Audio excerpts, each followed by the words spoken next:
Dans cette première vidéo sur les fractions, je vais t'expliquer ce que sont les fractions partage.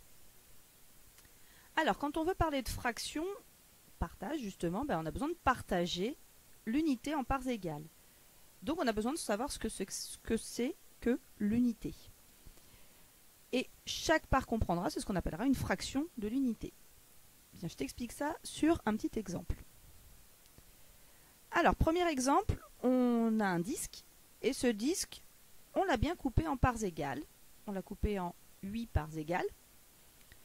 Autrement dit, déjà dans cet exemple, le disque, pour nous, ça représente l'unité. C'est cette unité qu'on a partagée en parts égales. Combien est-ce qu'on a fait de parts? On a dit on en a fait 8 parts égales. Et combien est-ce qu'on en a pris? On en a pris 3. Autrement dit, ici, on a représenté 3 sur 8, donc 3 huitièmes de l'unité. Ces 3 huitièmes, comment est-ce qu'ils se sont construits en fait? On a vu, c'est-à-dire qu'une petite part, c'était 1 sur 8, c'était 1 huitième. Autrement dit, là, c'était 1 huitième, plus 1 huitième, plus 1 huitième. Mais on aurait aussi pu dire qu'on a pris 3 fois 1 huitième. C'est la même chose. Donc voilà pour ce premier petit exemple. Un deuxième exemple. Là, cette fois-ci, on veut savoir quelle fraction du grand rectangle représente la partie rose. Autrement dit, ici, l'unité, c'est le grand rectangle. Ce grand rectangle, on l'a coupé en combien? 1, 2, 3, 4, 5. En 5 parts, toujours égales. Combien on a pris de parts? On en a pris 2. Autrement dit, ici, on a représenté la fraction 2 sur 5. C'est-à-dire 2 cinquièmes. Ce 2 cinquièmes, on l'a compris, on l'a construit comme étant 1 cinquième plus 1 cinquième. Ou encore comme étant 2 fois 1 cinquième. Bien, des exemples un petit peu plus compliqués. Ici, on veut savoir cette partie marron, quelle fraction elle représente du rectangle de départ. Donc l'unité ici, c'est le rectangle.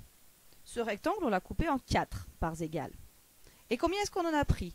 On en a pris 1, 2, 3, 4, 5, 6, 7, 8, 9, 10. On a pris 10 parts. Autrement dit, on a représenté la fraction 10 sur 4. Cette fraction 10 sur 4, comment est-ce qu'elle s'est construite? Donc c'était un quart, plus un quart, plus un quart, plus un quart, plus un quart, plus un quart, plus un quart, plus un quart, plus un quart, plus un quart. Autrement dit, qui va plus vite, 10 fois un quart. Mais on peut aussi la voir autrement, cette fraction. On peut dire, ah attends, on a pris 2 rectangles entiers plus 2 petites parts. Autrement dit, 2 rectangles entiers, c'est 2 unités, plus 2 petites parts, autrement dit 2 quarts. Donc ça veut dire que 10 quarts, ça s'écrit comme étant 2 plus 2 quarts. Un dernier exemple du même style. Ici, on veut savoir cette partie bleue, quelle fraction elle représente d'un disque. Autrement dit, le disque, c'est l'unité. On l'a coupé en combien? On l'a coupé en 5 parts égales. On en a pris combien? 5, 10, 15 et 3, 18. On en a pris 18 parts. Autrement dit, ici, on a représenté la fraction 18 sur 5, 18 cinquièmes. Ce 18 cinquièmes, comment est-ce qu'il s'est construit? Soit en faisant 1 cinquième plus 1 cinquième plus 1 cinquième plus 1 cinquième, blablabla, 18 fois, autrement dit 18 fois 1 cinquième, ou comme étant 3 disques entiers plus 3 petites parts, autrement dit 3 disques entiers, 3 unités, plus 3 cinquièmes.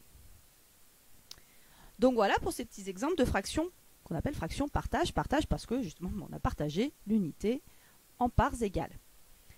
Et au niveau du vocabulaire, comment on appelle ça en fait? Donc quand on a une fraction, là par exemple la fraction 10 sur 4, ce qui est haut, donc déjà la barre ici, c'est ce qu'on appelle la barre de fraction.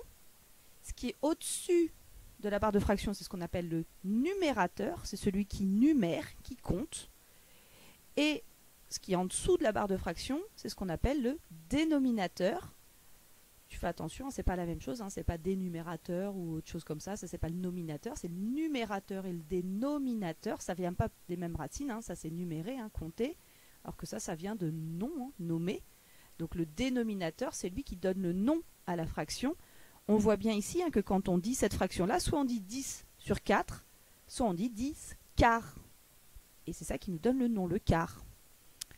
Donc voilà pour cette première vidéo sur les fractions, en particulier donc les fractions partage.